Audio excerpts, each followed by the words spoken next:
time to strap in and get ready. The leaders in NRL Supercoach are incoming, bringing you the ultimate insight to help you win your leagues and climb up the rankings. You're now listening to the Insight NRL Show with your hosts, Brain, Mattrix, and Whisperer.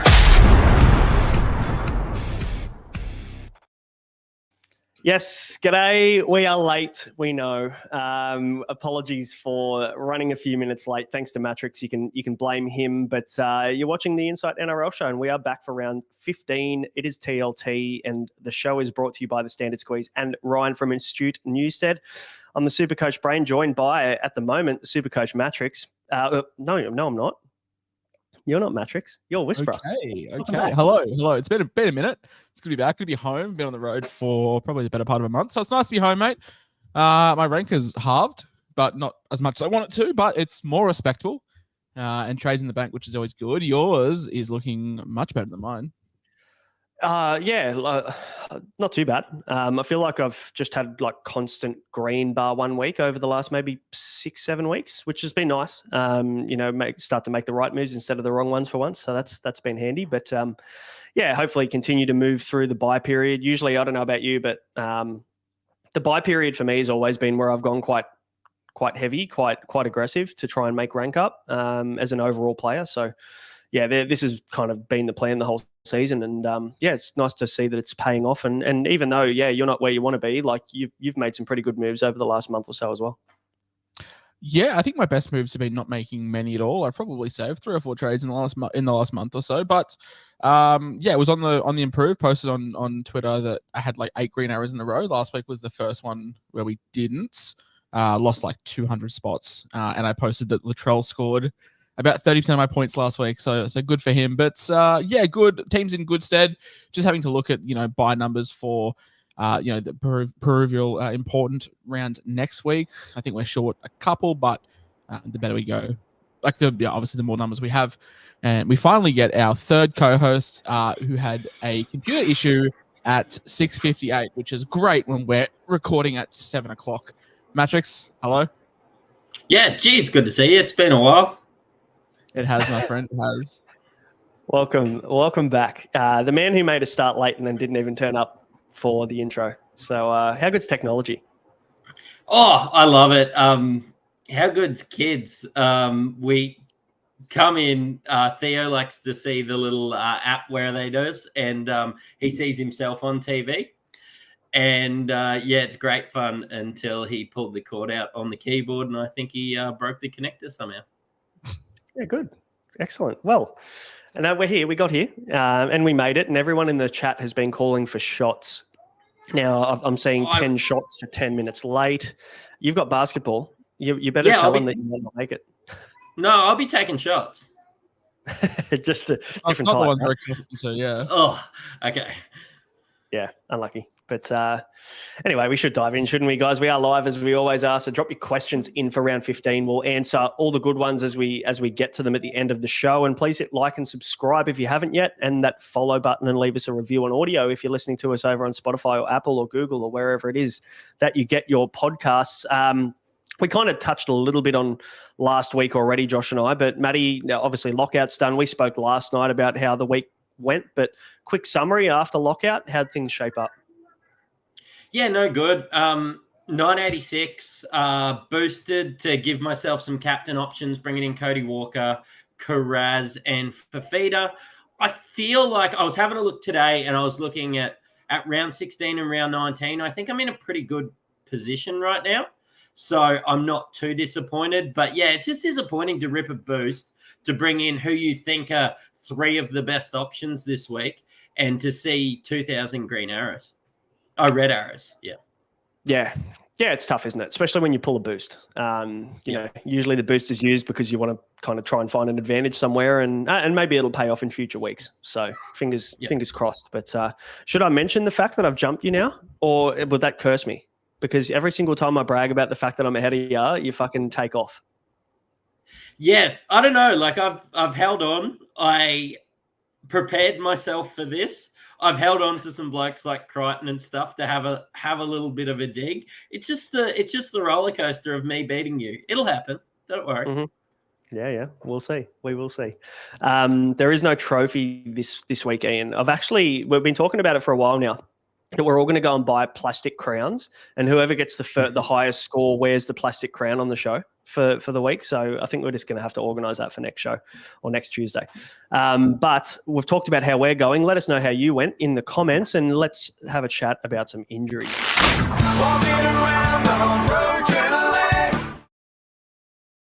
Now, obviously, the state of origin injuries, I guess, to kick things off, Reece Walsh, concussion, he misses this week as well due to that 11-day stand down and the Broncos having that short turnaround. Josh, if you're a Reece Walsh holder or an owner, what are you doing with him? Yeah, I think it's a definite sell. He's missing this week. He'll miss next week. No guarantee he plays 17 either. So there's and then plays 18. So you may get one game between now and round 20. He might even play in round 20. So you might get one game between now and round 21. So I think it's just a sell. Fullback's a weird one. We're now considering buying, bottom dollar Fletcher Sharp or potentially moving Kale Ero down or Blaise Talagi.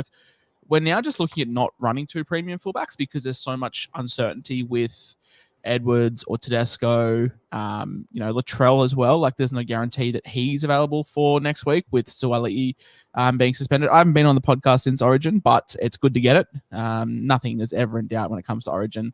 And 66% of this podcast, I was going to put the jersey on, but thought it was too late in round 15. But yeah, definitely selling Reece Walsh. Just the cases to who? The cases to Amanu, or do you just go with a Tedesco if you don't have him? And I'm sure we'll touch on that more in this episode. Another Origin injury, Liam Martin. Turns out he suffered a foot problem, was pictured in a moon boot. And yeah, the timeline is up in the air, but he's not overly Supercoach relevant. But opens the door for probably someone like a Cam Murray to come back into the fold now that he's back from his injury as well for Origin ramifications.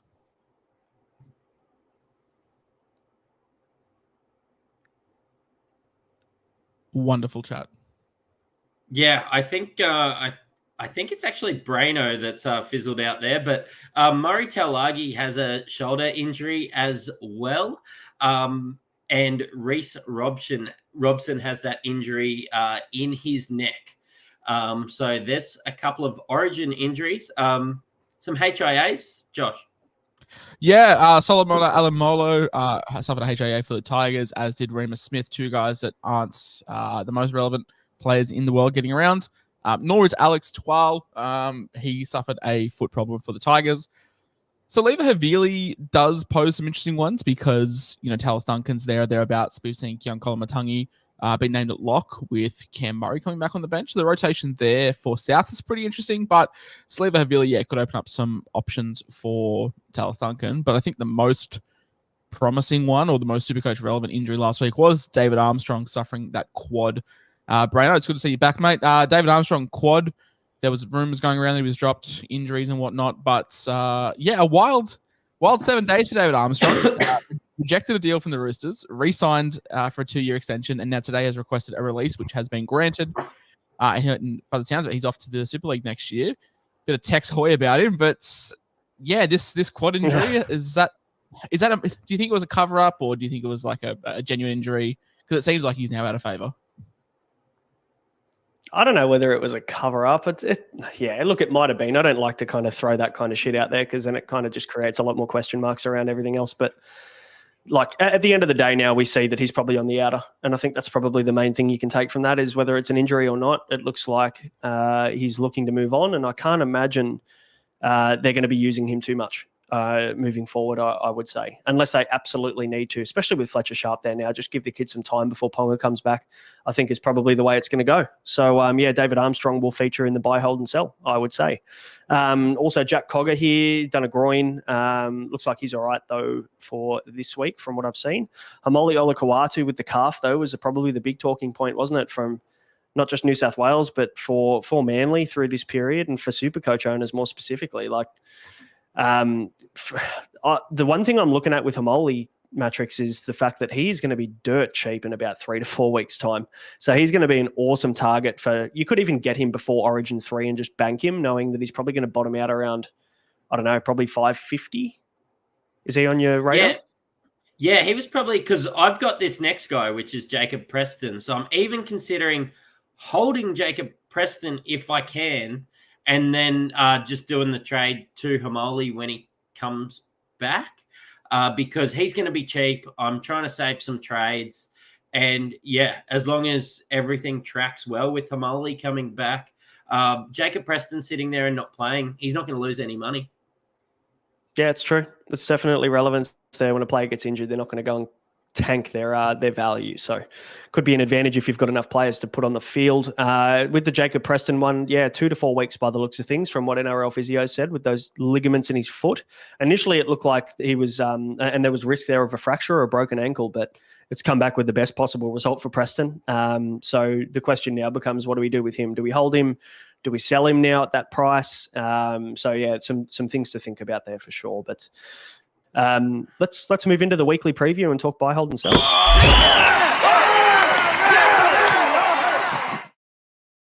Now, as always, the weekly preview is brought to you by Ryan from Astute Newstead. And if your home loan rates, that is above 6.2%, maybe you want to buy your first home or another home, or you want to refinance, renovate, or save some cash, then reach out to Ryan at Astute Newstead for an obligation and a cost-free inquiry. Won't cost you a thing. He'll have a chat with you about your situation and see if he can help you out and save some coin and get that rate down. His link tree is in the description below. Let him know that we sent you and he'll look after you.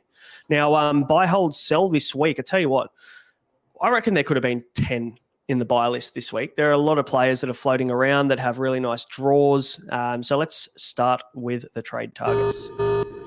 Targets acquired. First cab off the rank, Mattrix, is your boy, Cody Walker. I know you've been a fan. You've picked him up nearly every year when he bottoms out. Is the same going to happen again this year? Oh, I already have him. I got him last week. So he was a buy last week, scored 100, went up in cash. I never see him drop below that sort of 530, 540K. It's the lowest he's been in years. It made sense to get him.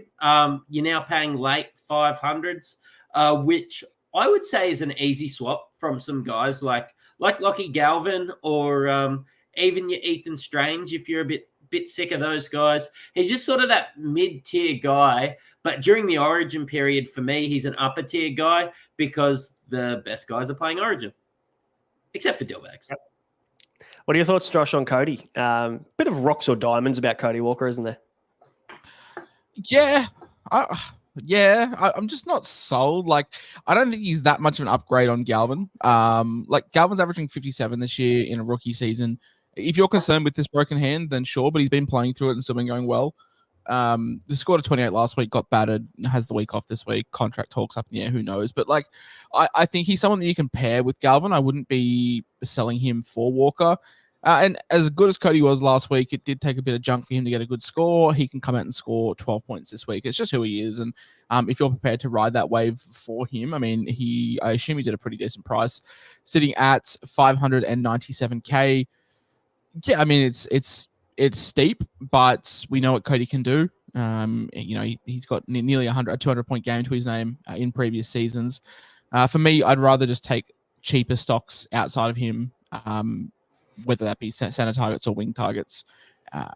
But who knows? With Joseph Suaalii out for the next couple of weeks with suspension, if Latrell does go into Player Origin, then you do have, a first option in a side who are starting to find their feet in attack. And I think it's the draw, I guess, coming up. Not so much this week against the Broncos, but it does free up a bit. They've got Manly on a bye round. They've got then a bye into the Eels, Dolphins, Tigers.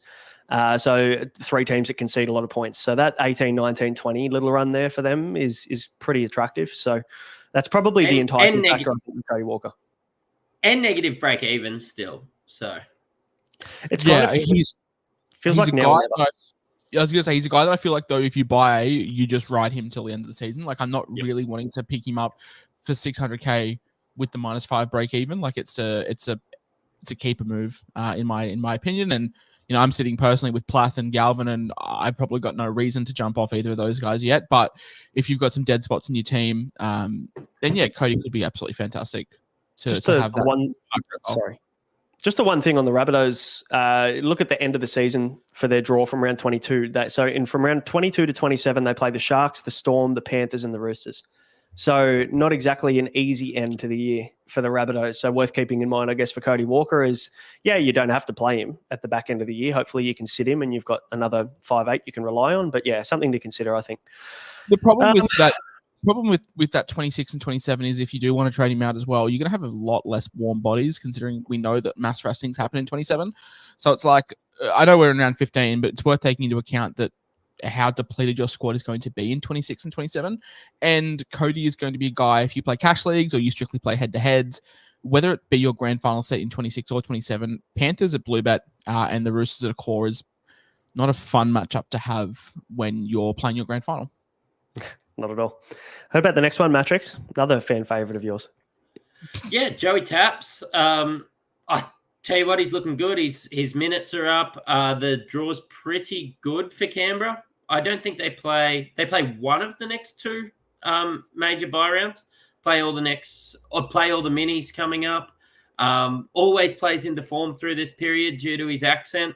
And they just seem to be going through the middle a little bit more, maybe lacking a bit of creativity, the Raiders, but they're scoring well. He's been out there doing his thing. Mate, Taps, Rowan said in the chat, buy round Taps just hits differently. It's not a bad point. Every year, Ricky Stewart asks him to do more through the bye period. And I think we spoke about this last night, like whether that's Josh Papali'i in Origin in previous years and now he's not there, maybe that has an impact. But again, even Josh Papali'i's taken a back seat, I think, this year with his role in comparison to what we know from him. So, yeah, he's going to step up as he does, I think, and the minutes are a telltale sign of that. So I think he's a good buy. The only issue with Tarpany is the fact that he's in a position we really don't want to spend too many trades on, Josh. Like, how many trades do you really want to use at front row forward? Yeah, and we all know about my great success at the start of the season with JR and Spencer Leniu as my front row forward 1 and 2. And Sam Hughes is playing some incredible football with his scores of 12 and 35 in recent weeks as well. So it's a case of like one more trade. Like, I'm happy to ride out Taylor. I've got, Sammy Fainu up there as well. Liam Henry has just turned into 2012 Corey Parker. And it's just like, Tarps is great. And if you had the duel, I'd be all over it. But just the fact that, we don't have that duel this year from memory. I'm going to look like a mug if that's not true, but I don't think he has the duel. It's tough. Like, looking at 16 and 19, but then also obviously looking at 17 and 20 as well. They're two major buys, and we saw that last week as well with teams being absolutely depleted and having to cop some pretty grim scores in their top 13. 616 is a really good price though for Joey Tarps. We know he is probably like the 4th or 5th best front row forward for the game, and then Payne Haas is there or thereabouts with Origin and backing up and whatnot. And in recent years, we have had Paddy Carrigan with duel. AFB, where's he at? Like, mentally, still putting up good scores, but Tarpany's been great the last 2 weeks. 75, 110. It's similar to Cody Walker, isn't it? It's now or never. A break even of 19 if my internet wants to load. So it's like you don't want to be paying more than $650 for him. So now is probably the best time to jump on. But the question is, who do you sell? And it's probably a case of like Josh Curran. Like, do you sell Josh Curran at 530 and shift to Joe Tarpany? You probably do. If you've got 300K spare in the bank and you don't really have any other moves, then Sam Hughes to Joey Tarps is probably the most ideal move there. Yeah. Yeah, I think the one thing as well, we're spending a lot of time talking about front row forward, but it's relevant because if you've got Sam Hughes and Liam Henry, like a lot of us do, the problem for that is, like, if you're going to go and upgrade Sam Hughes, what are you going to then do with Liam Henry? Because Liam Henry is going to top out probably at, I reckon he could even reach like close to 550 with the way that he's been scoring recently. Like, he's going to be, what's he at now? He's at 477 with a 0 break even, and that includes a 76. Liam Henry has gone 74, 76, 82. He's definitely going to get to 550. If you take out the attack, if he's putting up good numbers. We've seen Ivan use him for 80 minutes on an edge, and he performed very well doing it. Like, there's a chance that Liam Henry could, you'd be riding him out until like round 17, round 18, and Sam Hughes is the one that you flick on. Yeah, even then, like, do you really want to flick both? Like, I reckon Sam Hughes is just going to die on my bench in round 27, and I'm just going to leave him there. I don't really need to. I've got Curran and May at front row forward, so I didn't ride with the Sam Hughes front row forward 2 like Mattrix did to start the year. But it's going well. It's tracking well. So just so you know. Good. We lost Braino again. Also, so for anyone listening, Braino was just talking absolutely loads amount of smack about Mattrix and his being late, and then twice Braino's dropped out. But we will soldier on. He should have got more money off Ryan Hammond from Astute Newstead to get some viable internet for this new house that he's in. So 100%. Ewan Aitken's an interesting one because he's a very, very expensive price, but he's always a guy that is just utmost consistent. If you look at consistency of variance or coefficient of variance, he is a guy that is always there or thereabouts. We know the Dolphins cover the major buys. It's the reason why Trey Fuller was such a talking point. He's 674k Mattrix, but does have that really handy center wing dual to RF as well. Break even of 60, but we're never too worried about back rowers with mid to high 60, 70 break evens. He's a guy that in the last 5 weeks has gone 60, 83, 63, 74, 69, 89. Sorry, like just model of consistency. And a relatively okay draw coming up. Does have the Souths and Penrith back to back in 1920, but apart from that, not too bad. If you were gonna play Penrith, it's probably around that bye period as well.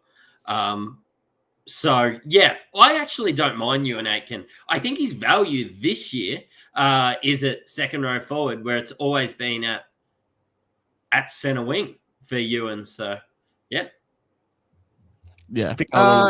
Sorry, guys. My bad. We're talking about Ewan Aitken, and I feel like he's a guy. I don't want to pump my own chest, but I feel like in round 4, he started on the bench, and then when round 4 or 5 came around, he got the start. We were also saying like it's not exciting, but he's a guy you could pick up, and you were picking him up for mid 500s. He's not gonna ever be David Fafita's price, but Braino, we were just saying. He is just the model of consistency and has been for many years. Like his coefficient of variance is so low. And his 5 round averages is 73. His 5 round average is 75. His 3 round average is 73 with a season average of 66.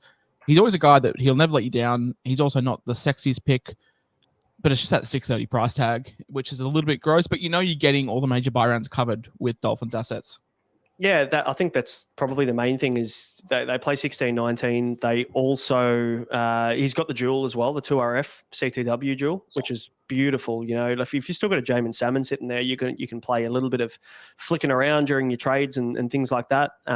He's only also scored 1 try all year, Ewan Aitken, for that 66 average. Mm-hmm. So when you look at an edge forward only scoring 1 try, surely there's some maybe positive adjustment there for Ewan Aitken. He's bound to fall over the line at some point over the next month. So, I like him as a buy. I mean, also, you got Max Plath that's a little bit cheaper if you wanted to get a Dolphins player.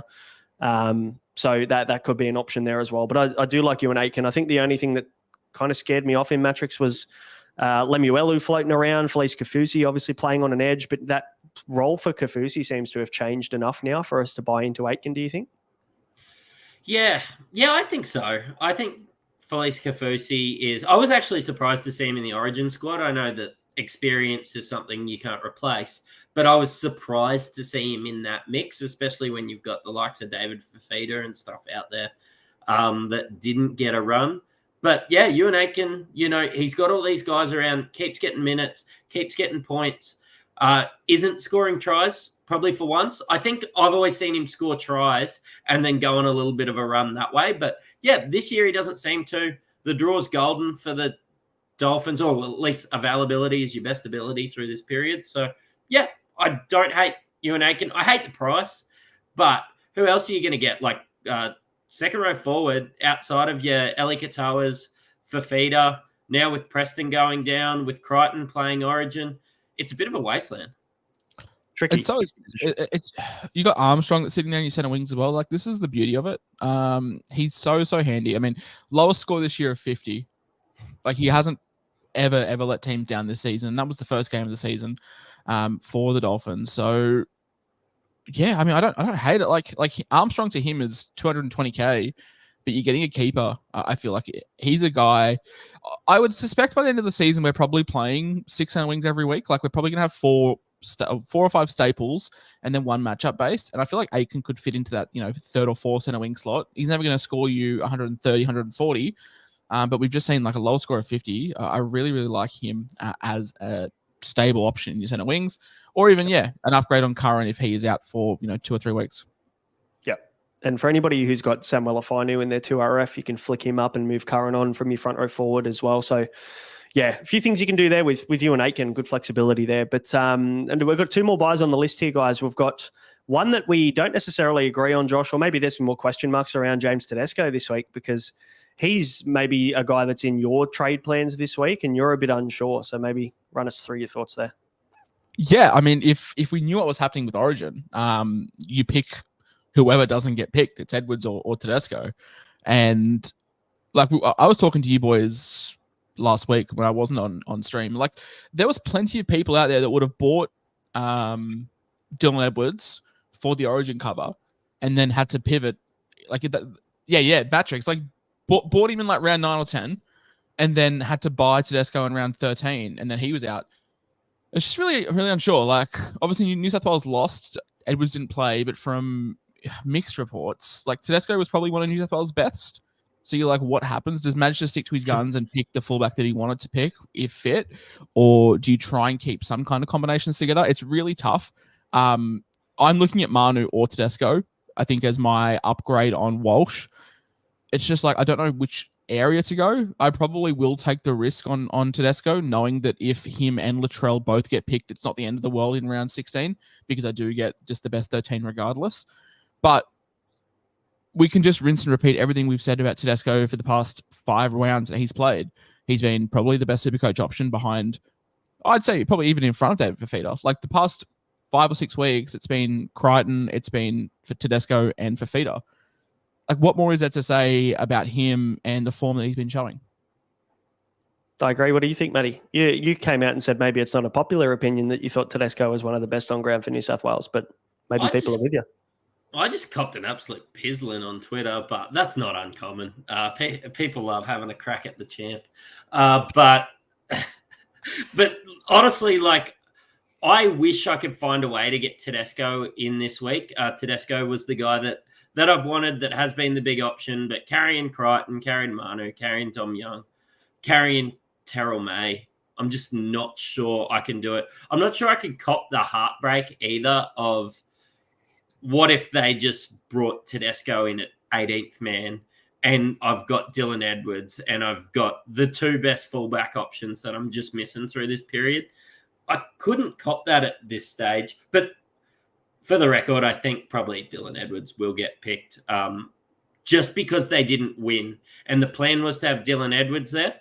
And if they won, Teddy definitely would have been there. But if they didn't, then yeah. I agree with that. I think it's the result is the determining factor in this one. And I don't think Teddy was good enough, like to for us to say, oh, like he's got to stay. He was amazing. So yeah, I think it's going to be Edwards. That's my opinion. But again, who knows? Last buy on the list, guys. We could have thrown a ton at you, but we'll only have 5. Dallin Watene-Zelezniak, I think, is at a point now where we've got SJ named this week, which is a big tick in the box of Dallin and CNK, mind you. He's got a 5 break even. He's only 480K, and this is a guy that nearly reached 800K last year. He's coming off minus the buy. He's coming off an 80 and a 74. So, we're starting to see some ball go down his edge. What do we like Dallin? You've had him real early, didn't you, Josh? You pulled the trigger on him like round 7 or 8, didn't you? Hasn't really worked. Fuck him. Yeah, I mean, I bought him at a sky high price and then just watched him capitulate. So I am a bit. You know what Dallin reminds me? Dallin is my Sifa Talakai. So you boys both hate Talakai, and you can never go there again but the year that I bought him the week before Morgan Harper and sold him the week before he shat the bed. So for me, in my head, Sifa Talakai is still elite. But for you boys, you jumped on after Morgan Harper and it was just downhill. That's me with Dallin. I just picked him up at I think 700, and I had to sell him at like 460, which is great investment. Absolutely peak investments there. But we always said when he bottomed out, he'd be a great pickup, and we saw it last week. A 74 does play Melbourne this week. We think back to that absolutely breathtaking finish earlier in the season. I think it was a 34-32 affair. And Melbourne haven't been at their defensive best. You do get SJ back, which is a big tick in his book as well. So, he's a guy that absolutely looking at picking up as well. Being a Kiwi will cover, your good buy rounds as well. And it wasn't even 12 months ago that he was one of the top 4 center wings in the game, and he just needs some good ball to go his way, which was probably starved with no SJ. And the most important thing, vibes, Mattrix. There's vibes with DWs out there. Did you watch that interview after the game? Like the flowing long locks, the banter with Tamari Martin, them joking that SJ might not even make it back into the team, up the waz. Yeah. I'm with the Waz bandwagon's back, boys. That's it. And their draw looks all right. They play the next 4 straight. They've got the major bye for 16 as well, and it gives you a little bit of time to sort your team out for around 19. But you're probably holding on to these guys, and like Josh mentioned, you've got centre wing and you're probably playing 6 a week and you play 1 on matchup.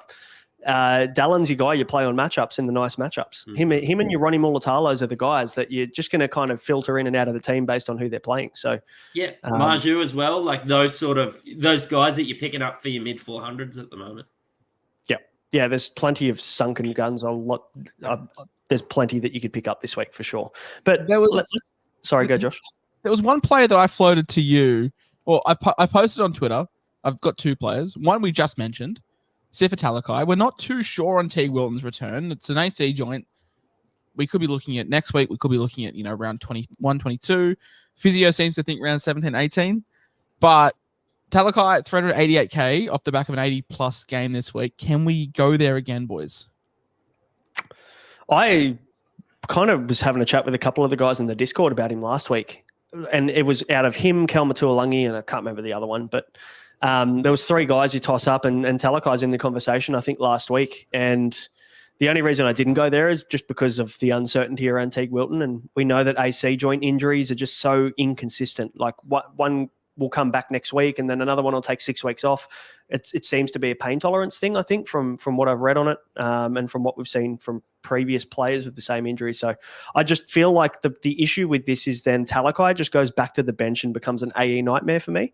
I don't really want to kind of dabble in that. I've already got enough of those problems. I just feel like maybe it's a short-term play that isn't worth doing. And then my last name that I want to throw into the ring. You talk about Cody Walker being a Rock Diamonds player, and you're talking about buying him for 600K. I have to filter at this point by players you can afford, which is never a good sign when you have to filter by players you can afford. And I'm looking at a 444K center wing in a team that's put up 100 points in the last 2 weeks. In a new position, he scored 81 points last week. 444K Jack Whiten. We talk about Cody Walker's draw and him being Rocks or Diamonds. Like, if we want to save, 140K, any love for Jack? Because I'm tempted just to flick it as like my center wing 7. He's not dual, is he? He's just center wing. Just pure center wing. But with Dylan Brown, Max Plath, people actually talking about the chart seriously. You don't really need him in the halves, but running halfback, like South of flying. Yeah. I don't hate it.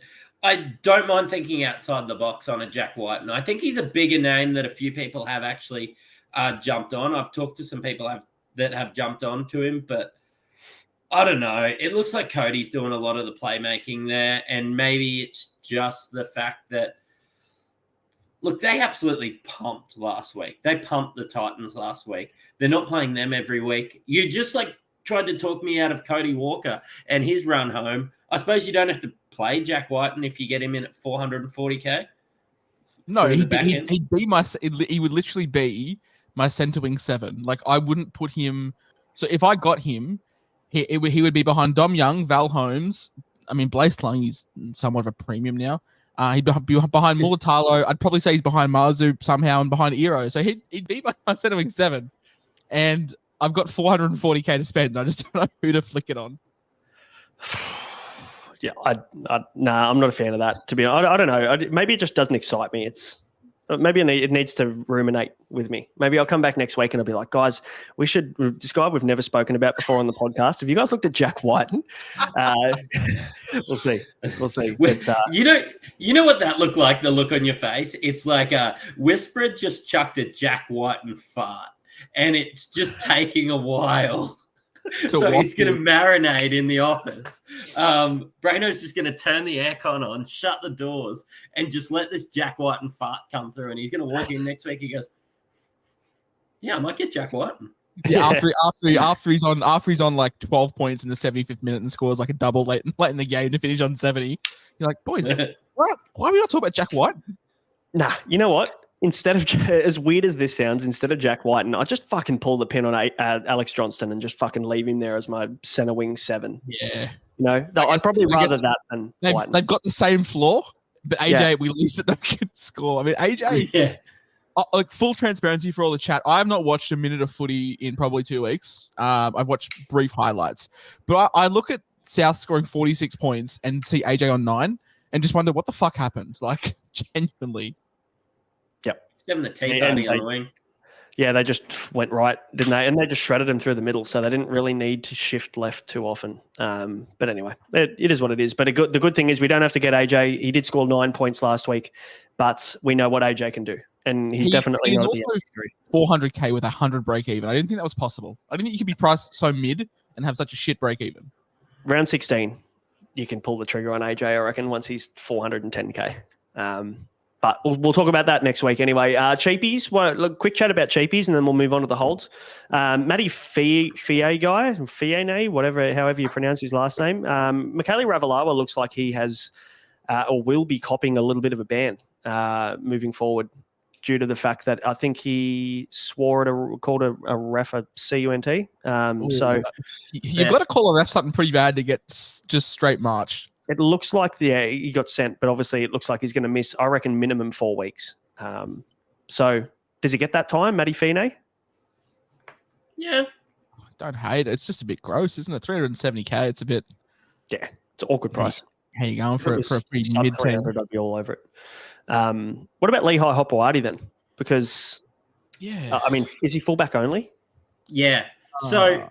Can we throw Fletcher Sharp in this chat too? Because after I traded Reece Walsh out, I actually just moved Iro down.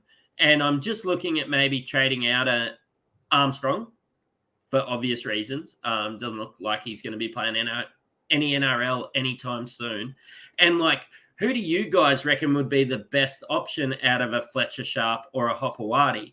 And you start to have a look at when Turbo's back. He was sort of projected that sort of round 18, round 19, like Fletcher Sharp. Like he was, Ponga was sort of 3 months away on the 22nd of April, and it's kind of been radio silence. Like I'm trying to work out which one to have a punt on, not necessarily to make a heap of money, just somebody I would play. And because that would allow me to go a Hughes to a Tarpany or a Preston to an absolute gun. It'll allow me to go Galvin DeNico in a couple of weeks or something along those lines. Like, what do you guys reckon, Sharp or Hopewadi? I don't know. I don't know. I'd rather just move Kaleo and get a center wing. But I mean, Lehigh Hopewadi, 76.55, minus 86 break even. You can make some good cash on him. Turbo's back around 18. So you're only going to get 2 weeks out of Lehigh Hopewadi because I do have the buy in 17. I don't know. I'd rather just not bin trade. Like I've said it to you guys before on the podcast. Turbo's a guy that I actually want back in at the end of the season. I mean, Manly have a pretty golden draw. Their last 5 look like the Raiders, Warriors, Tigers, Bulldogs, Sharks. Like he's a guy that I want for the run home.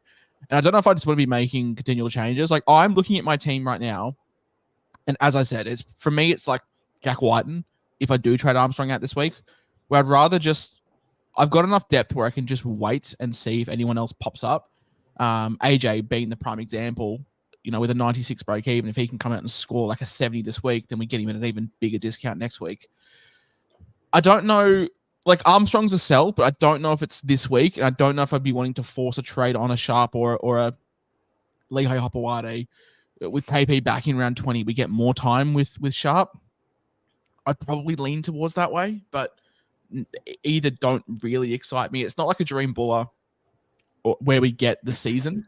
Like this reeks of Trey Fuller all over again, doesn't it? In my opinion, yeah. There's so much risk with job security with all these guys, with all these cheapies. And I don't know whether I'm a fan. You mentioned like you could hold Armstrong this week. I think Armstrong to Dallin this week is a fucking no-brainer if you can make that happen. I'm 8K You're short. a Dallin holder. So I'm 8K short. Yeah. I saw him fucking ridiculous, but I'm 8K short of going Walsh to Tedesco, Armstrong to DWZ, which makes me very depressed. Yeah, but look, few options there, but yeah, maybe the cheapies are a little bit trappish. You might make some short-term cash, but again, how many trades do we have left? And this is a conversation we're going to continue to have. Who the fuck needs coin at this point? Like my team value is not great, but like even I'm sitting here being like, I don't really need money. I've got Nico sitting here at $1 million. I've got Dill Brown sitting here at 700. I can flick on. Like, I've got plenty of cash. Like before trades this week, I had 120 in the bank. I don't really know how to spend it, so it's like, surely we don't need money. I have to get Probably Nico not. back at some stage. I have to get Galvin back up to Nico at some stage. Yeah, and if you're planning for that, you'll need cash. You've just got to hope that Nico stays quiet until Origin period's over, which I hope he doesn't.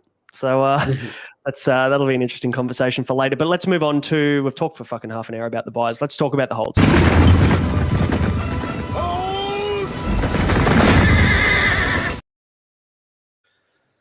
First one, I think, Josh Curran. I think obviously people are just kind of reacting to the fact that he got knocked out and he's got 11-day stand down, but there's actually zero difference in what would have happened if he got HIA or not, because he's on the bye anyway, and he won't miss round 16, which is why we wanted these Bulldogs guys in the teams.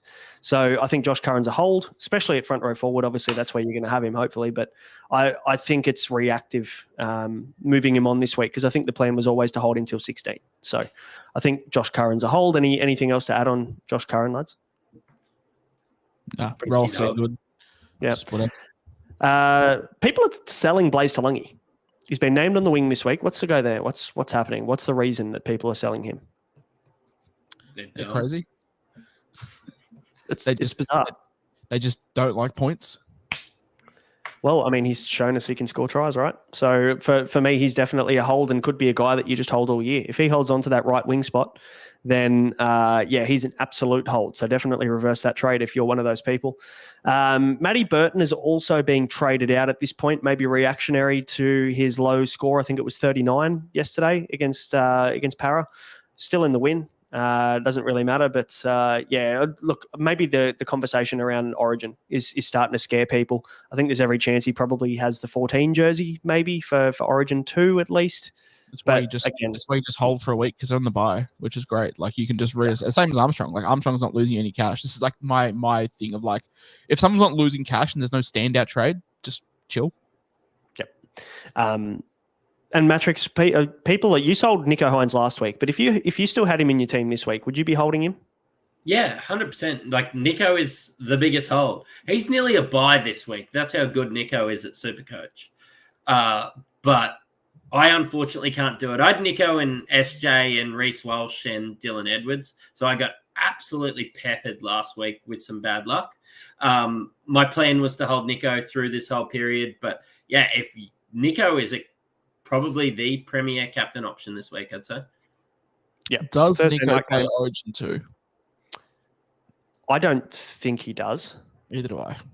No. I think it's Moses that comes in and partners Luai in the halves. That's my opinion. But again, I'm not Madge Maguire. I'm not a coach. So I still don't think that matters for Supercoach and trading him in or out this week. No, it just helps. It just helps. Like it just makes it a stronger case. Does Nico Hines ever play Origin again? Oh, that's a big fucking question. That's tough. That's a tough question. Because it's clear he's third choice. It's clear he's the third choice for his state. Yeah. If Cleary and Moses die in a car accident together. Fucking hell. That's lovely. Jesus. I mean, I think that's the only way now. Like, unless they're both injured again, I don't think it's ever happening again. I don't know if he will be seen as a representative halfback in the future. He'll be a great club fullback, much like probably Braino has been his whole career. I know he had a little dabble, but yeah, much like that. Yeah, I tend to agree. I think he's going to be great for the Sharks. I do feel bad for him though, because both opportunities he's got, one he was put the centers, and the second he was a man short. So it's like he's just cursed at Origin. Yeah, he's had two pretty. I mean, look, let's wipe the first game because they've chucked him out for 8 minutes at centre. You can't expect too much of him in that scenario, but he had his crack as the starting half and didn't exactly have the best game ever. Had a pretty poor game, to be fair. So, yeah. And yeah, Hamo, it does work. Just throwing it up. Thanks for the $2 donation, mate. Always appreciated. Did we miss another one? Oh, yeah. He said, well, what I reckon we should do is just ignore him and he'll just keep sending them. Yeah. No, he tried this and all he does is just fucking harass us all episode then with comments. So you got to get him up on the screen. Squeeze, please, Mattrix. You can't do it because you got basketball, don't you? Yeah. Oh, I'll have another one. Yeah, I've got to play 40 minutes tonight at point guard too, so I'll have a halfie. Yeah. Half's good. You got to drive there as well. That's also important to do. The last one, Lockie Galvin. Looks like he's not Tigers bound, but I don't know. This is weird. This reeks of Isaac Moses. But for me, he's a hold. Like, we're just not ever dropping him regardless. And he's out for a week with a hand. I'm not selling. I think he's probably a keeper 5'8" at this point. Yeah, I'm tempted to move him. Like, I don't like it though. I think I'm probably just going to sit on my hands, sit on my Brendan hands with that one. But the thing with Galvin is now he's got a 65 break even as well. So like he has, I mean, when we're looking at cash, he has topped out. And he's also got all of this going on in the background now. And we know how this kind of shit affects older, more experienced players, let alone 18-year-olds. He's played 10 games of first grade. So surely the head noise and this is going to start to get to him a little bit. And there's got to be, where there's smoke, there's fire. There's got to be something going on in the background here with this, wanting out. It just concerns me with all of that floating around. And the injury as well. It's not like he's just been playing with a sprained wrist. He's got a fractured hand. But who do you sell to? Because like if we filter by average, Tomato Martin is the 5'8" one. Very wild thing to say. He's 650k. Burton is up and down with his availability. Muntz is injured. Dylan Brown we all have, but probably have him at halfback. I mean, KO Weeks. I don't love buying KO Weeks at 480k. Like Tom Dearden's probably as reliable as Galvin is. Like Galvin on average is the 5'8", 9, but between 9 and 2, there's like 9 points difference. Yeah, I mean, a guy with a negative. But like Munster, Munster's just going to walk back in like 4 weeks' time. Like for me, at this point of the season, if I'm trading out these guys between 400 and 600k, I want long-term options. And is Galvin the best option on this list? No. But like, is KO Weeks that much of an upgrade? Probably not. Is Tom Dearden that much of an upgrade? Probably not. And like, I'm just bidding trades because we'll get to round 23 and be like, fuck, we've got 4 trades left, boys. And we look back and go, oh, when we did Galvin to Wishart, that was kind of dumb, wasn't it? Yeah. I think there may be some validity depending on what you need to do Galvin to Plath if you don't own Plath, because then it creates that flexibility where you can flick Plath up to 2RF and trade a 2RF to a 5'8" at the end of the year. So that's probably maybe the way that I'd lean if I was looking to move on Galvin. The Cody Walker one's a little bit kind of hit and miss. I still like Cody as an option this week, but I do understand that he's definitely rocks of diamonds. But yeah, look, I'm probably leaning towards holding Galvin at this point in time. It's only 1 week. And look, we reassess next week. And if he's out and they say that he's going to be out for another 2 weeks or something like that, then we look at what we're going to do from there. But yeah. Well, the beauty of next week is as well, like if he's out next week, we don't have to play him because we have best 13. So you can wait until, 3 weeks to work out what's happening with him moving forward as well. I saw someone in the chat say Adam Dewey's back. If you think Adam Dewey is walking and taking the 6 jersey off Lachlan Galvin, then please stop. Dewey is just a perfect center, I think. I think he just walks into the center spot when he's fit. So is Jack Whiten. Hey, Jack Whiten has runs on the board this season, right? Yeah. He does. He stayed on the park. Congratulations to Jack Whiten. But yeah, no, Dewey's won't be around in the first grade squad for at least a month minimum. And then he'll probably come off the bench for fuck all. And Shorty, just before we do the cells, mate. Do we get an MTV Cribs?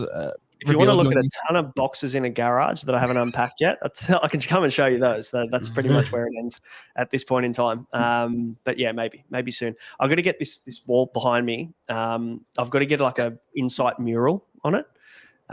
So stay tuned. My missus is going to love it as well. I can already tell. Is that eggshell white?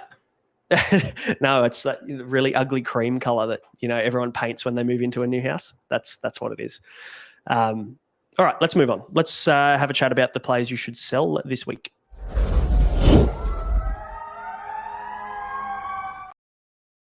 Longest buy, hold, sell ever. David Armstrong, move him on. We've talked about him enough. What are we doing with Preston, though? Because Preston could probably sit in the hold category as well as the sell, depending on your situation. Mattrix, what are you doing with him? Because you're an owner. Yeah, he probably is a sell because I wanted him for round 16 and he doesn't play round 19. I just can't find a better option this week outside of trading him to a Joey Taps and moving a Finu or somebody like that down. He's probably a hold, but it's a reluctant hold. I think the best option is to trade him, but maybe you're trading him to Angus Crichton after the Origin period, or maybe you're trading him to...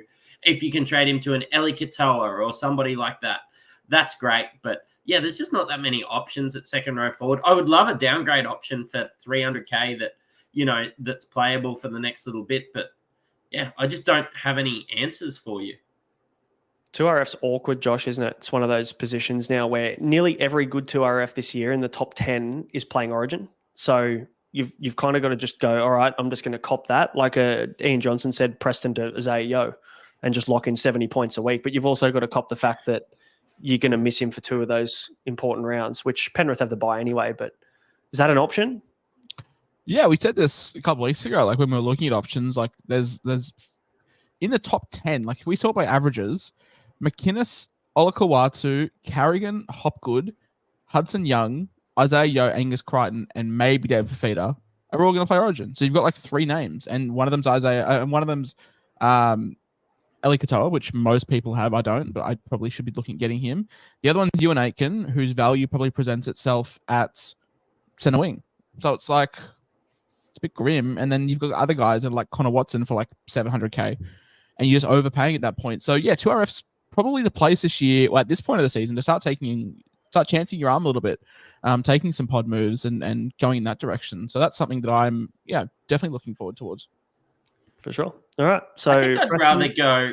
You were talking about Yo. I think I'd nearly rather save the 100K and go to a Paddy Carrigan and getting much the same output, I think.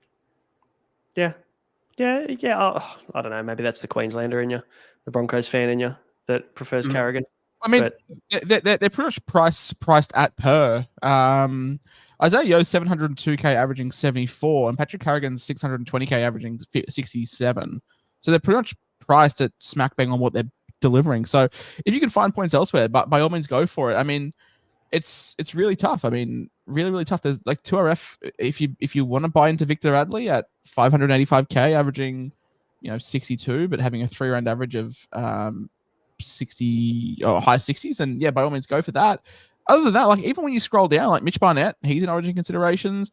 Keelan Kolmatungi's rolls kind of all over the shop, whether it's on the edge at prop or at 13, and then everyone else is injured. Preston's injured, Teague Wilton's injured, Nat Butcher seems to be coming off the bench. IPAP sucks. I'm just filtering by average, and maybe the premium route's not the way to go, and maybe you just get a bunch of mid ranges and load up at center wing and load up at fullback. Brendan Piacura. Yeah, he's an Origin player. I love my 80-minute back rowers scoring a try and getting 51. On the Keon Kalamatangi as well, Cam Murray, obviously coming off the bench this week, is only going to, I think, impact Keon negatively. I don't know. That bench is very, very strange. That this bench reeks of Jason Demetrio about to be sacked, because it's just a lot all over the place. I mean, Jai Arrow is still being held together by duct tape. Michael Cheekham at 11 does not excite me at all when you've got... I don't know what Talis Duncan's done. I generally don't know. He's pissed off someone. He's quality, man. Like I was looking at him earlier in the week as a guy that you could just at 2RF just go, all right, cool. I'm going to bang some cash, and I'm going to have a guy that's going to play the next 2 major buy rounds, and he's going to get a point per minute at 40 minutes a game off the bench. And if he did that to you, you wouldn't be upset. Yeah, I think Ian makes a good point here. Like, I would not be surprised to see Murray come in for Cheekham and they just flip Keon and him around. But the South Reserve bench is quality.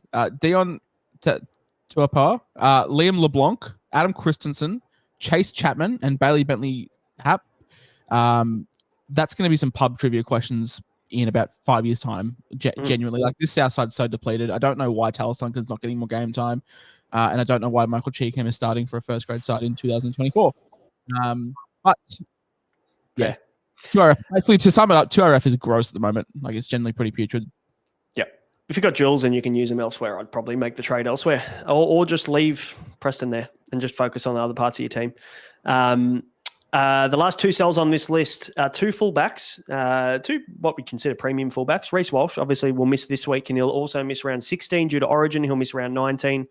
Not ideal if you're a Reece Walsh holder. Last week, if you had him, was the time to sell him. But if you held off a week, then you can sell him this week too. I think, missing 2 of those games at that price, I think, is just not ideal. And also the fact that he's going to be targeted again in Origin 2, which pretty common knowledge at this point in time. But I think he's a move on. And Scotty Drinkwater. Now, I'm a Drinkwater owner, and I feel like we've got what we wanted to get out of Drinky. Now, I don't think he's an urgent sell. They play the Raiders this week, but the Cowboys have been pretty bloody ordinary. And, I'm not even looking at last week's score. Like, he's coming off 200s, but I just think when we look at the fact he doesn't play around 16, he doesn't play around 19, I think you can go to a Tedesco, or whoever doesn't play Origin, whatever.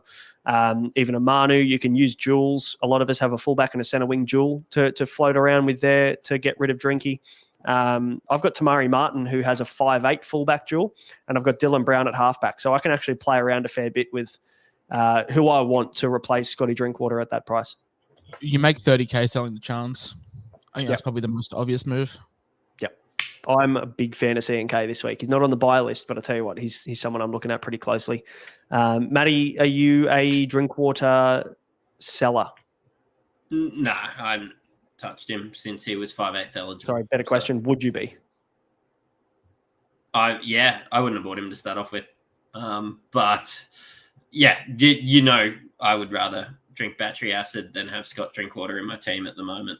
But I would rather pay up for Tedesco than CNK.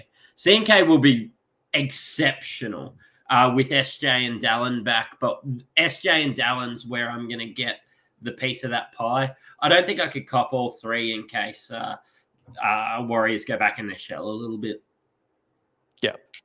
Shorty in the chat saying CNK potentially plays centre with RTS on the extended bench. I'm not quite sure where this has come from or where this has become a conversation, but not. How many more times does Adam Webster have to say Roger Chuvasek is not playing fullback if chance is available before people are like, maybe he's not? CNK has been outstanding this year. Like, yeah, every single game that he's played, when he's had to play 5'8", he's had to fucking play centre. He's obviously played well at fullback. There's no reason why I think RTS would come in and play fullback. RTS has been told he's playing centre this year, so I'm not worried about that. I wouldn't be surprised to see Montoya drop out. Like, I think Pompey and Berry have been pretty good at centre. Like, I wouldn't be surprised to see RTS drop out and play left wing. Yeah. Or RTS come in and play left wing. Yeah, actually, on the wing, he becomes a much more interesting option than at centre for me. Yeah. But yeah, we're obviously not here to talk about RTS because there's every chance. I think Webster came out and said that he's not going to play this week anyway. That's for Tuapiki when they had no other options. They now get the whole band back. There's just no way that. Like, I'm going to look like clip this up and make me look like an idiot. But like, okay, Webster has been very vocal of being like, if Chance is available and RTS is available, RTS isn't playing fullback.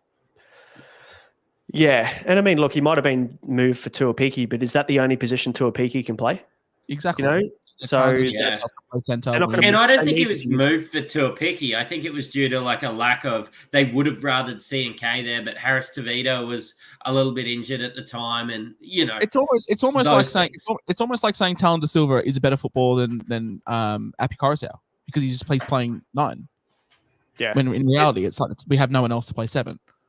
I think C&K just played out of necessity because he's that guy, and they knew that he'd do a job. And Tuapiki couldn't play at 5'8" or play at centre, I don't think. But anyway, we'll move on from that. C&K, I like C&K. I think he's a good buy this week. But Drinky you sell, Walsh you sell, Preston we're on the fence, and Armstrong you can definitely move him on this week. And very quickly, let's talk about the players that we're watching this week. I'm watching you, Wazowski. Always watching. Sean Johnson. I've missed that. It's been good, hasn't it? Sean Johnson, what are our thoughts on him? We're obviously going to watch him this week. He's coming back from a long-term injury, but obviously he's right to go. We'd expect him to goal kick, I would assume. But is he a guy that becomes a conversation piece, I guess, in a couple of weeks if we see what we needed to see, Mattrix? Yeah, I've still been holding him, so that's great. I've been getting a lot of points for my 700 and something K.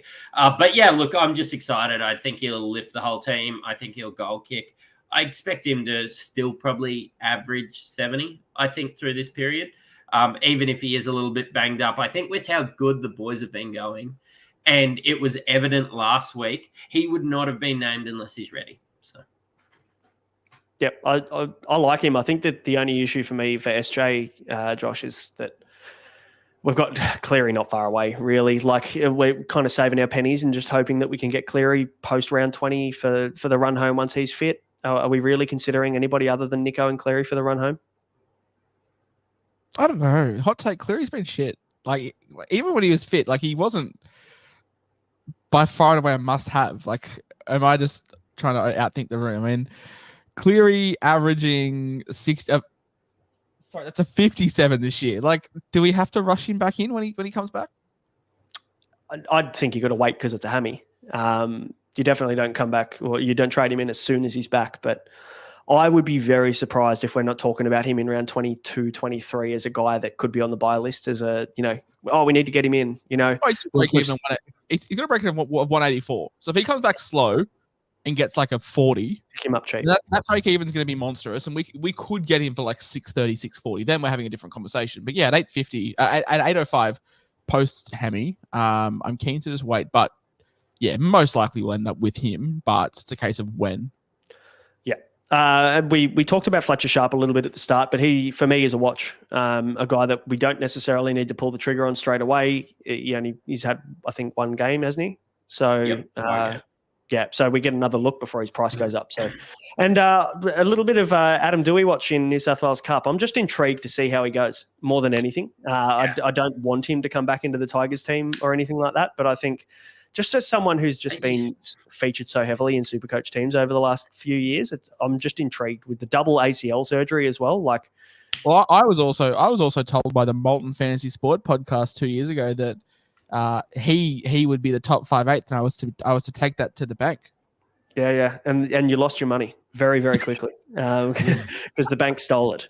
But that was actually not my worst take as well last year. Was it? Actually, I don't know. Oh no, you had. I think there was Brody Jones. Edge. Brody Jones. Parramatta Edge. What's his name? Jack Murchie. Jack Murchie. Yeah. Yeah. Fuck, that was a cracker. That was one of my best. But anyway, that is the watch. Bring back the Molten podcast. No, we should go back to Molten. Guys, we'll quickly move on now to have a chat about the week and the week ahead and the teams and stuff like that. But before we do that, show is brought to you by the squeeze of the week, the standard squeeze. If you're sick of breaking glass bottles, beer's going warm, coffees are getting cold in the morning, then the standard squeeze have got you covered. You can go to thestandardsqueeze.com, use the code IFS15 to get yourself 15% off everything there in store. Now, top scorer for round 14 was Corey, coach of great team name, Dixie Enormous. I haven't seen that one before, with a 1487. Always gets a chuckle though. Always gets a chuckle. It's a cracker. I reckon every single team name that pops up here has always been a stinger. It's been real good. Captain Latrell had AFB, Tamari Martin, Lomax, all scoring big triple figures there. So well done to Corey. Hop onto our website, mate, our web store, and just go to the Contact Us section and let us know what you would like, whether it's a 4-in-1 or a combo pack, mate. And we'll get that out to you and send us your address and your name, and we'll sort that out for you.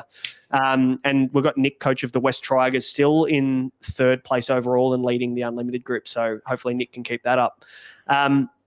Normally we would go into the weather and we have a chat about the weather, but there's not really anything more than 3 mil floating around anywhere this weekend. So I don't see it playing too big of a part. So we can kind of move straight into the games. Bulldogs on the bye, of course, boys, but the first game of the week, Thursday, 8 p.m, you're either a Nico owner or you're not. And I'll tell you what, Nico playing the Dolphins, fresh off a week of rest, he's got to be an automatic VC option, doesn't he, Josh? If you've got Nico, you've got to throw the VC on. Yeah, you do. It's always a trap game. Trap games are real. Like we saw it with Joey Marnie 2 weeks ago. Yep. But yeah, this isn't the most obvious VC shout of all time, then I don't know what is. And he's done it on Thursdays before. I've always been a big Dolphins fan. I really just think the Dolphins are going to step up in defense. And, I just think they're going to lift. Like, Felice Kafusi and Hammer coming back from a successful Origin camp, they're just going to come up and lift everybody up. And I think Nico will feel really suffocated. He's going to see Hammer run in for a double again, and it's going to really hurt his feelings. We will get to this after the preview. We're not ignoring you, by the way. I mean, you've always said that the Dolphins are, comparable to Brisbane as well. Like, there's never been any hatred. Yeah, I mean, like the Dolphins are probably, give or take. Oh, I really like East Tigers, the second best team in Brisbane. Dolphins are in my top 17 favorite teams this season. Yeah, cool. Good. So I need to go back to my take of Nico is never a captaincy option anymore. So I'm off Nico now. I'm going to look for another VC option. Yeah, he's just not it. I mean, hey, look, in all seriousness, Braden Trindle's back. So that means Ronaldo Mulitalo turns into 2021 Ruben Garrick. It is true.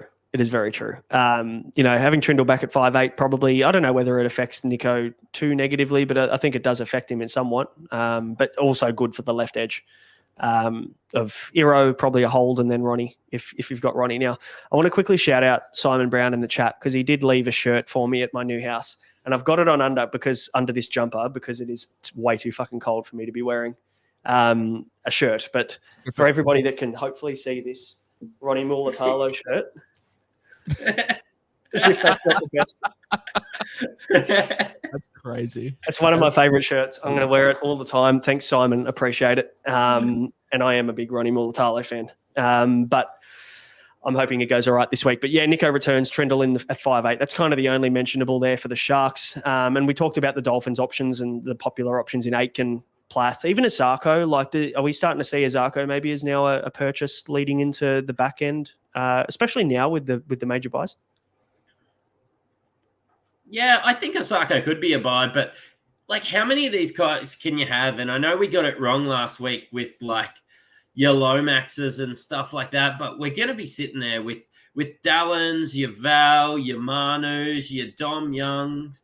Like, I think we're burning too many trades. Like, as much as I want Lomax after what I saw last week, I'm not going to trade Dom Young to him because these guys are just as likely to score as the other ones. I think if you're updating even a Ronnie Mulitalo is just as likely to score 140 as Lomax in the next coming weeks. Like, yeah, I just don't want to be burning too many trades. And I do expect with this golden draw that the Dolphins have had, and I had a bit of a dig at IJ in the chat, Dolphins, have had a couple buys coming in. They've got a tough schedule coming forward. I don't expect them to play in the 8. And yeah, with Herbie and stuff out there, not really passing the ball, I don't really like Asako. Fair. A few in the chat don't like him either. Hard one to own, apparently, which I get. He has had some rocks and diamond scores this year. But yeah, the 16 and 19 availability is handy, and the fact that the Dolphins only have that round 18 standalone buy is definitely easier to cop those buys for the Dolphins. So don't mind him, but I see your point. We can probably move on to Friday 6 p.m. Raiders Cowboys at GIO Stadium. We talked about Tarpany already as probably bottoming out, but I want to know what people are doing with Robson and Cotter, because it's weird, isn't it? Like, Robson got rested last week, Josh, and Cotter played limited minutes last week, or less minutes. Todd Payton's been seen every single Origin period to always name all of his Origin stars off the extended bench, and then kind of pick and choose who he wants to actually back up. So, what if you're an owner of either of these guys? What are you doing with them? Robson, you could probably flick. I don't know. It's pending. I think Cam Murray could have a real impact on Robson, because if they pick Cam Murray, you'd probably hold McInnes at Origin because he can just cover more positions. So it's like a case of probably just holding on and just seeing how it goes. Cotter, though, I'd be keen to flick to probably a Tarpany. And then you can just look at other options there. I think the time in the sun for him's not done. It's tough because he's not a top 3 front row forward, but he's also not dog shit either. So it's like, if you can cover him, he's a guy you can save a trade on and have for the back end of the season. But if you need the numbers, then like if you've got, I don't know, shit. If your front row forward consists of Josh Curran and Sam Hughes and Terrell May, then probably look at selling Cotter and bringing in a Tarpany. But if you've got cover, if you've got like a Semi Fainu, then you can probably just hold, I guess. It's team dependent. And that's why buy, hold, and sells, I guess, take so long at this point of the season, because every team is now starting to change a little bit. This is where you start to go a little bit rogue and you buy your Jack Whitens of the world. But do you? I don't know. I mean, we were all pumping up. I say we. 33% of this podcast was on the AJ train last week, and we know how that went. Yeah. You're the best 9 you've ever seen, though. Didn't make any mistakes out there. You were pumping him up all week last week. If I told you South scored 42 points and Troll scored 150, what would you have thought AJ scored? Yeah, comfortably 110, 120. But it wasn't to be. Wasn't to be. But you're usually a week or two late, Josh, this year. So you never know. AJ probably a great buy in a week or two. In a week or two time. So okay. So we can, when we're doing our round 20 notes, we can put Jack White in there. Yeah, he'll be a lock. Absolute lock. Friday, 8 p.m, Rabbitohs was speaking about them versus the Broncos at Accor Stadium. We've got Cam Murray back on the bench. Kind of talked about that already and that implication there with Keon Kalamatangi. But you just mentioned AJ. I reckon he's a buy next week. I reckon he probably bottoms out, especially if he scores a try in this game. I think we're going to see him maybe bottom out in price or get close to. It's very rare that you get to buy AJ at that bottom 400k mark. So I'd prefer another 9-point game just to be quiet, just quietly. Pick him up at 310. Pick him up at 204 in round 24. I mean, he's 438 with a 98 break even. If he scores like a 15, he's gonna be like 370. That's fucked. Yeah, that's good for a guy who, like, I remember 2 years ago, he had like a 95 5-round average because he scored like 15 tries in 5 weeks. He always goes on a run though, Matty, doesn't he? Like, AJ's always a buy at some point. I feel like Cody Walker's maybe the same. These guys are like the same in terms of the way that Souths play. They'll go on a real nice run of games. They'll always be in everything on the left edge and they'll just fucking rack tries up for fun. Both of these guys, you need to pick when you get on them, right? Yeah. I just think if I get Dallin in, not sure I can find a spot for AJ in there at any stage this year. Like, my center wings are, like, I don't want to sound too hard done, but I don't have time for a 350k AJ at the moment, I don't think. But yeah, just brush that one off your shoulder. I don't have time for these spud center wings. Yeah. Yeah, but who are you going to get? Like, seriously, like, who are you going to get rid of if you've got, like, are you going to go Mulatalo to that guy? You've already lost so much money on Mulatalo and they're the same play. Like, trades to me are nearly becoming more valuable than this. Unless that, downgrading a Val to an AJ just gives you limitless options elsewhere. At the moment, I've got Iro and Salmon in my center wing, but I've got Garrick at fullback at the moment, and I want to get Garrick back to center wing. So ideally, I'm probably going to end up with 6 like genuine playable gun options at center wing. If my plan goes ahead, and I assume everybody else has been playing a bit of center wing roulette because fullback's been a little bit mid this year, and we've had injuries to fullback and all that kind of stuff. So I'd assume that most people have 5 or 6 guns at centre wing already. So you make a good point. If you do get DWZ this week, you probably don't have room for AJ next week. So you've got to kind of make your pick. Yeah, you've got to make your pick this week. Yeah, I think AJ's a fantastic buy in a couple of weeks, though. Yeah. Anything to add on the Broncos, mate? They're kind of 1-17 and boring for Supercoach, really. Yeah. Xavier Willison in, Fletcher Baker out. That's great. Hopefully Tristan Saylor looks like a first-grade footballer next week. That'd be lovely. It would be good. Josh, do you want to talk about the Tigers? Because I had to talk about them last night, so maybe it's your turn. Yeah. After I pumped up Alex Lobb on X last week and saw that he scored a try, I was like, "Fuck, I feel so good." And then I saw he scored about 12 and didn't goal kick, which wasn't great. We suck. I'm really keen to see TDS finally play. I keep hearing Broncos fans talk about Blake Moser, but I genuinely think TDS is probably the best young hooker getting around. The big step up for him because he has played mixed game time in New South Wales Cup, come off the bench a little bit, but TDS will be a stud moving forward. I should say Talon De Silva, for anyone that isn't in the know. We all have very high hopes for him as a hooker prospect. Just really keen to see how he goes. And they picked up at 7. Like, he's not a super coach option at the moment. But yeah, just from an NRL standpoint, there's not much for us to cheer about. In saying that, though, he'll have 10 great games and request a release, which is looking like the fucking norm. But whatever. Yes. For the Titans, Jaden Campbell at 5'8", but Tanner Boyd in the reserves with Kieran Foran back. Who knows what's going to happen there? Could drop out and you see Campbell go back and then Tanner Boyd in. But yeah, we'll see this game looking like a poo slinger. Yeah, I'll tell you what, there'll be one player that I'll be watching pretty closely, and that is 1D Fafita. And there's every chance he might have an orange armband on for me in this game if Nico doesn't pop off on Thursday evening. I'm really hoping for a David Armstrong captaincy this week, but it might be a Fafita if things don't go too well. Yeah. I might use Karaz as captain 2 weeks in a row just to say I captain Karaz 2 weeks in a row. After you said that you'll never captain him again. Yeah. I like to backflip on this podcast. People know that if they're regular watchers. But yeah, no, there's nothing really exciting here for the Tigers or the Titans aside from David Fafita. So we can probably move on. 5:30 Saturday, Warriors and Storm at Go Media Stadium in Auckland. SJ's back. We talked about it. It's probably the time to jump on the Wars. You got DWZ, CNK. We've spoken about them already. One probably thing I would stick with is don't buy Tamari Martin.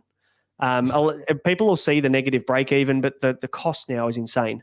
And also the fact now he's at 5'8" just means that he's a big stay away for me from what we saw with him taking a back seat with SJ riding his team around in the 7.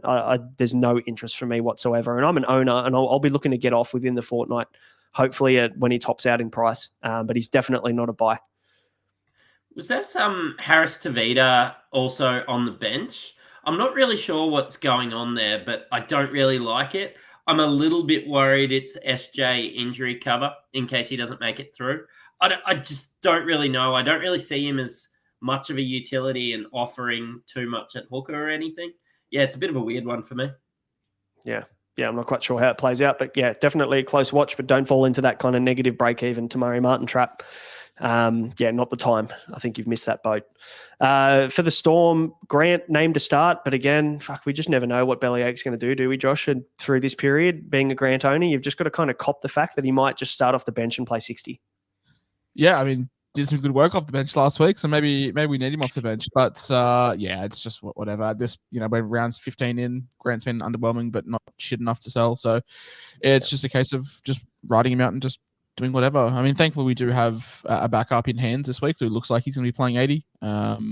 But I'd still take 45, 50 minutes of Grant over 80 of hands at this point.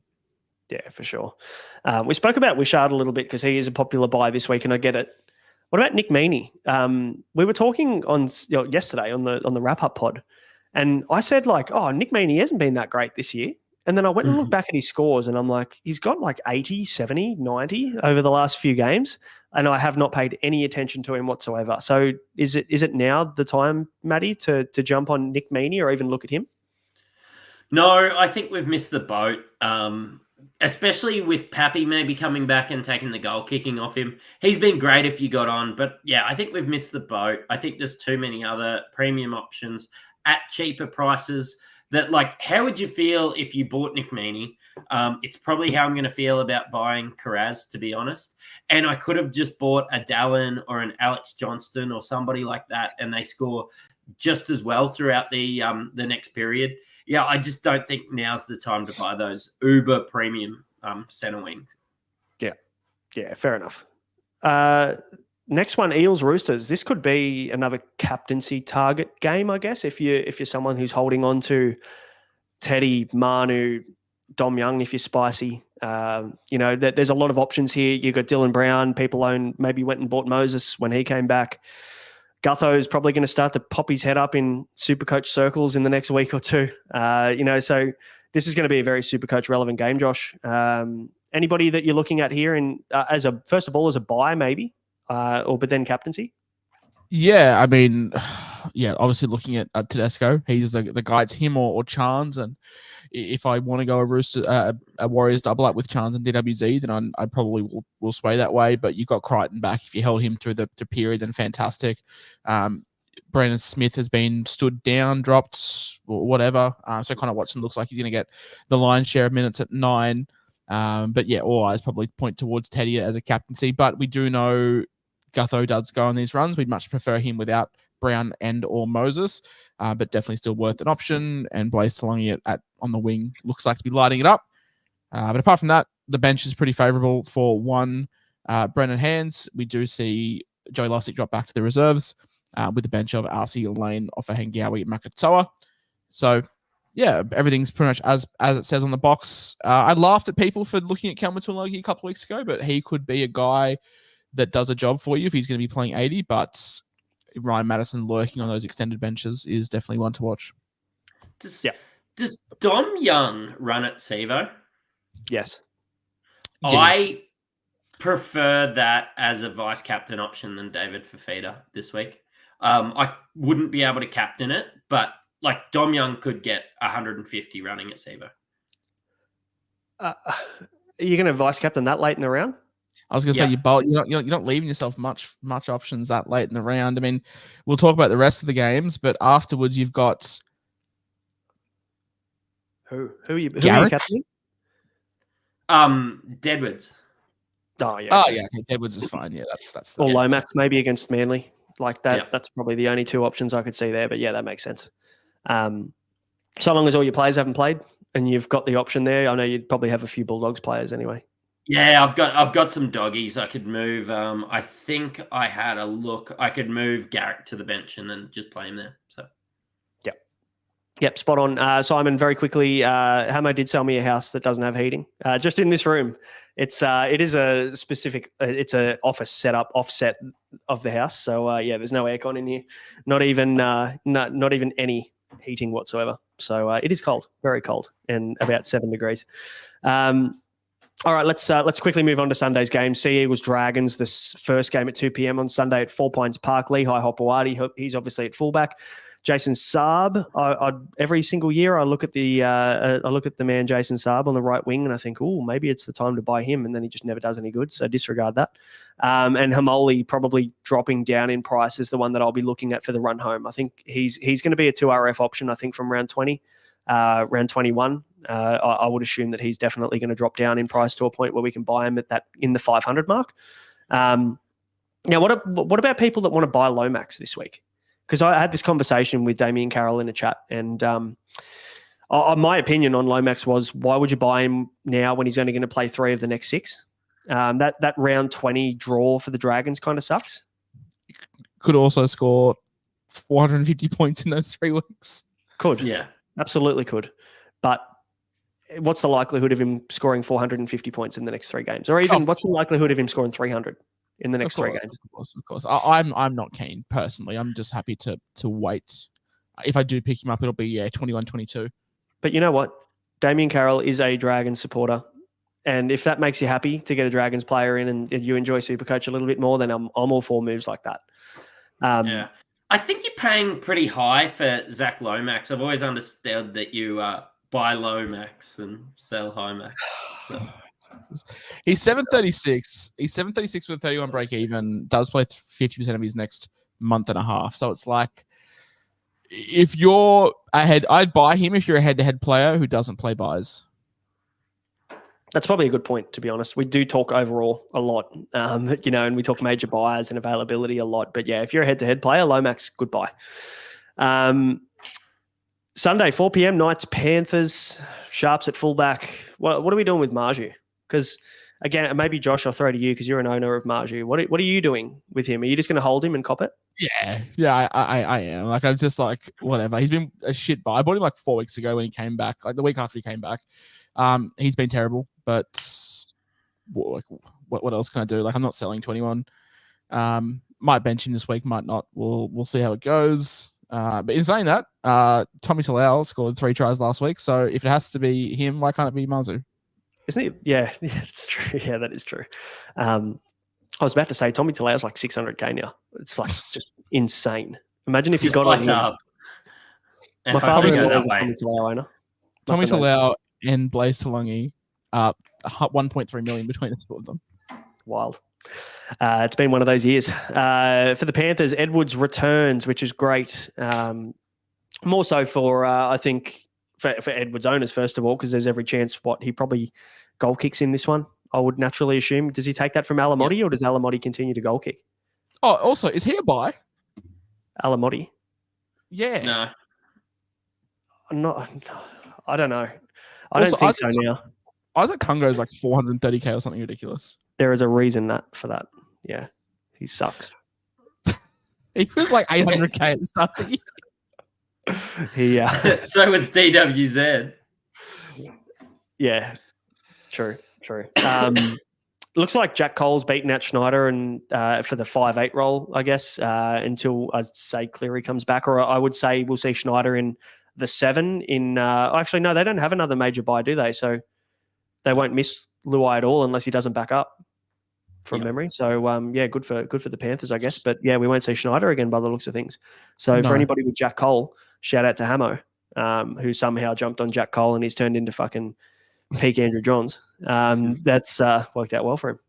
I'll be right back. We're going to talk about captains. If you want my opinion, Hines VC, as you've written it down here, they're the 3 main options: Hines, Trell, Fafita. But I'll be back in about a minute. Okay. Let's have a chat about captains, shall we? Actually, you know what? No, fuck the stinger. Let's move through captains. It's been a long episode. We've got questions to answer. You've got basketball to go to soon, Mattrix, as well. VC Loop, Nico Hines, if you own him, I think is a pretty obvious pick. But what about Latrell Mitchell? Playing against your boys, isn't he? Yeah, I don't mind it. I actually don't think that the Broncos are at their best at the moment. They might even, dare I say it, Souths looked great last week. Broncos looked awful after the half break. Kevy will give them a spray, but yeah, I wouldn't be surprised to see Souths play a really good game. So yeah, vice captain is probably a lot safer than captaining him.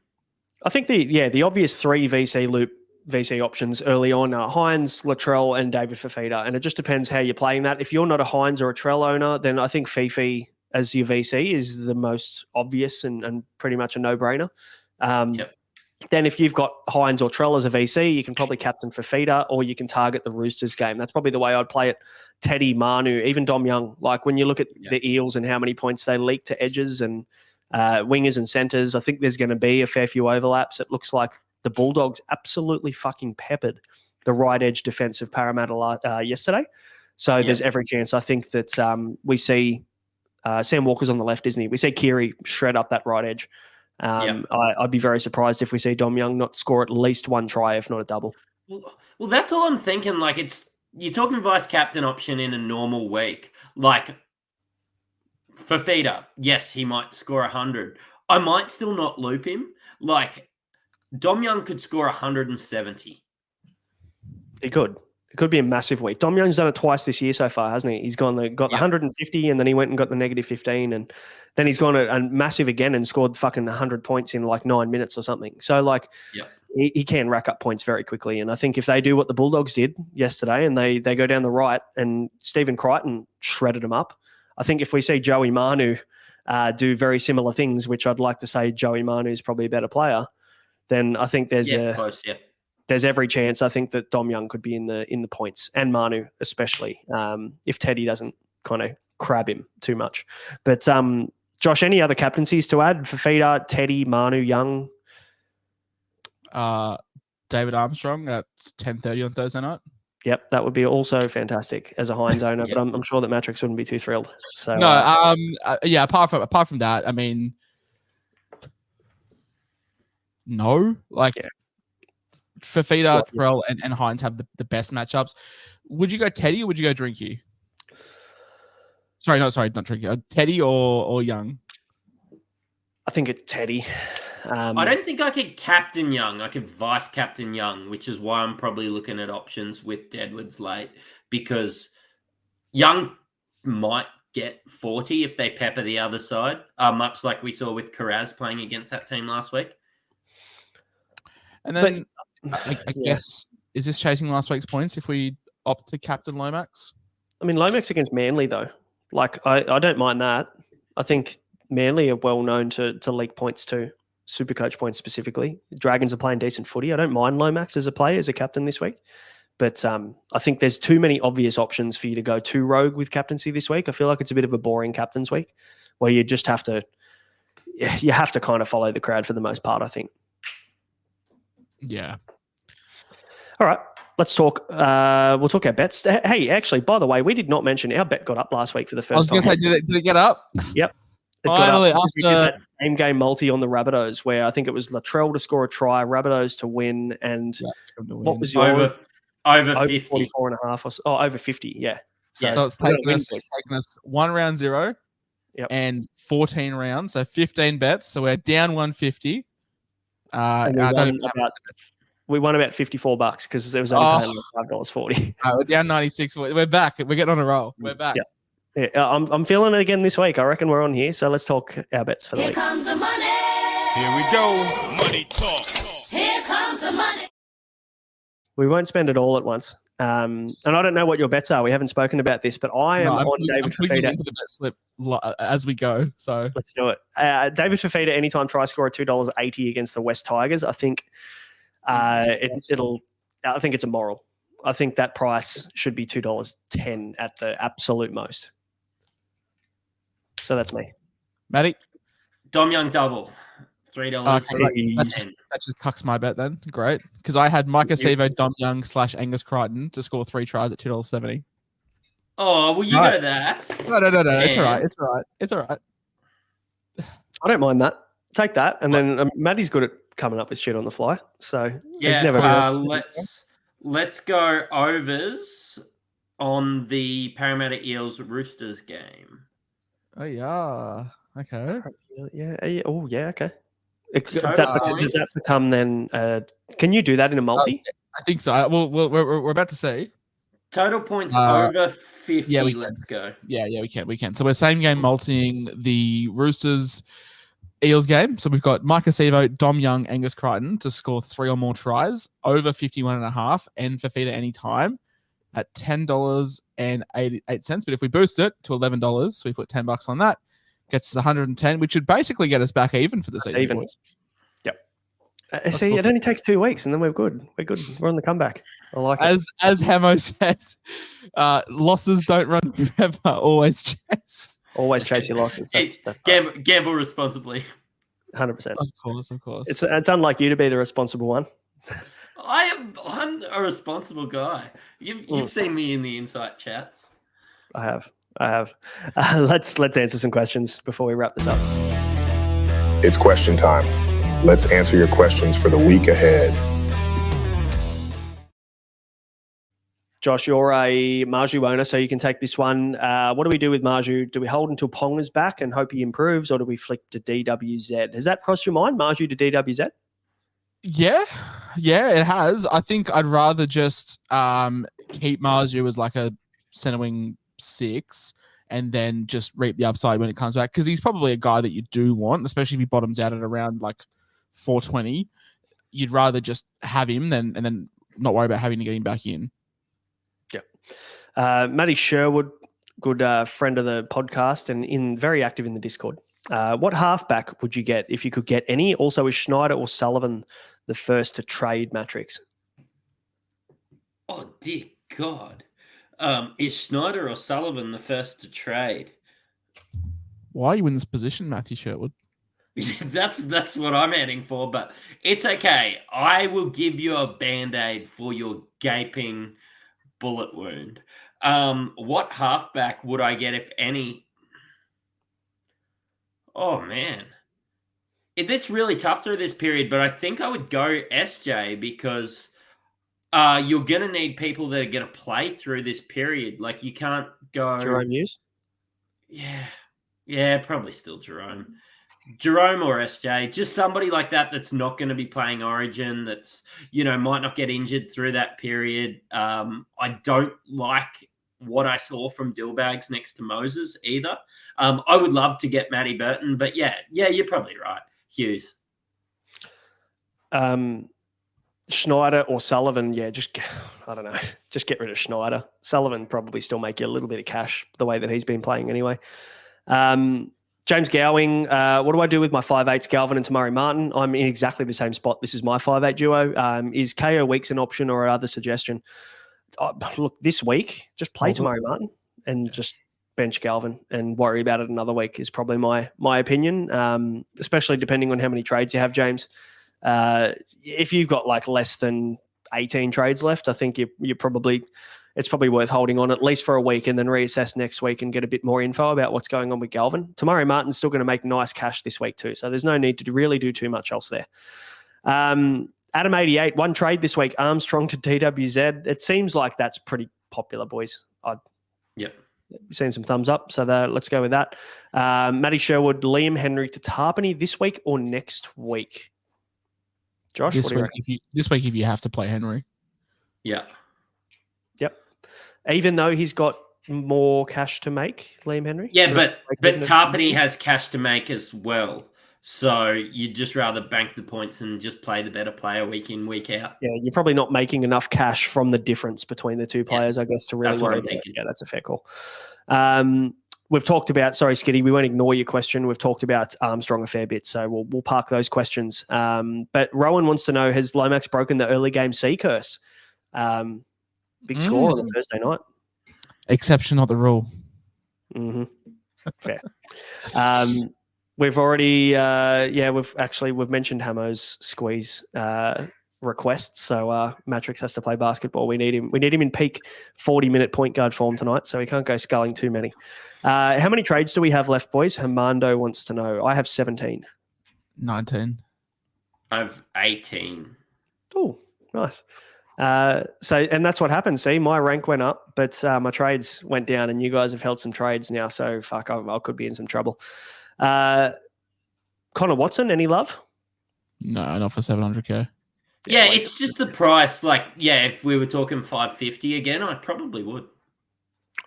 Clay Cuba, guys, is Hines a sell? Absolutely not. If you've still got him, you hold on and just leave him for the year. There's every chance he doesn't play Origin now, I think. So, he's a hold.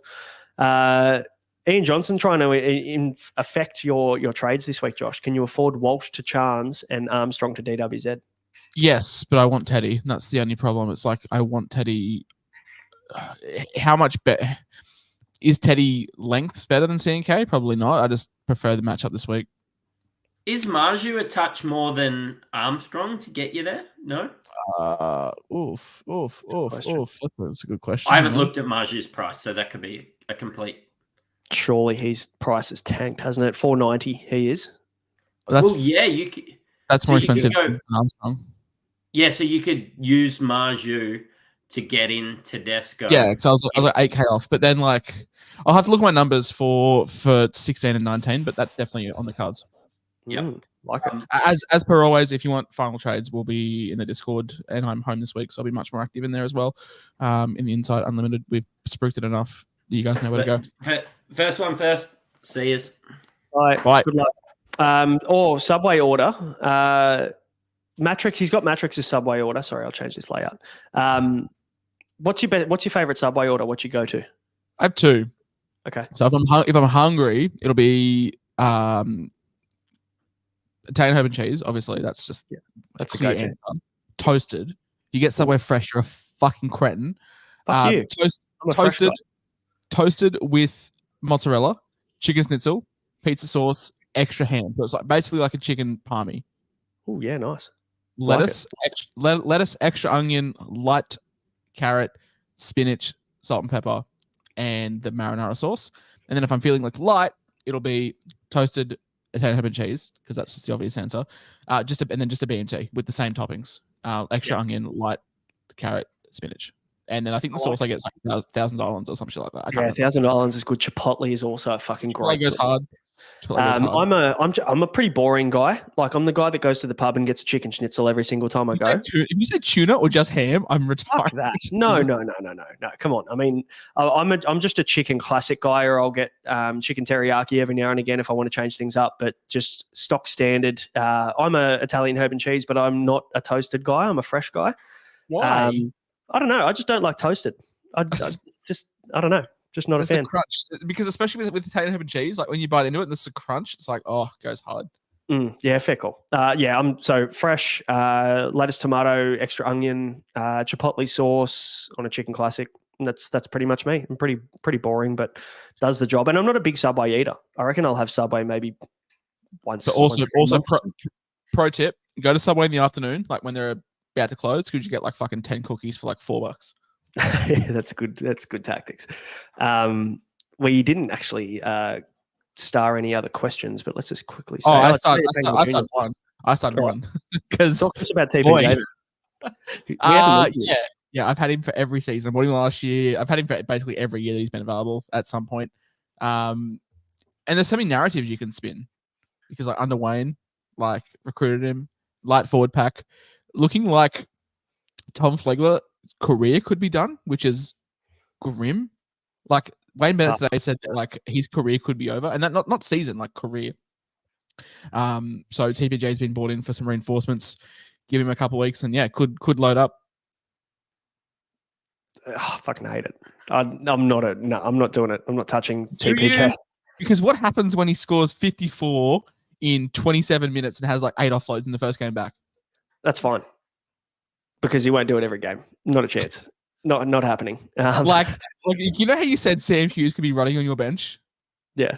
Like if you have no trades 1 week, surely you just go Hughes to TPJ. If you have nothing to do for a week. Yeah, if I'm bored. I am a bored trader. So let's hope. Let's hope I got too much going on to worry about it. But Joe Mama, what a name. He asked us a couple of times. We probably should answer it. Yep. Who would you sit out of Cotter, DeBellin, May, and Pierce Paul? Fucking hell. All right. Here I am looking at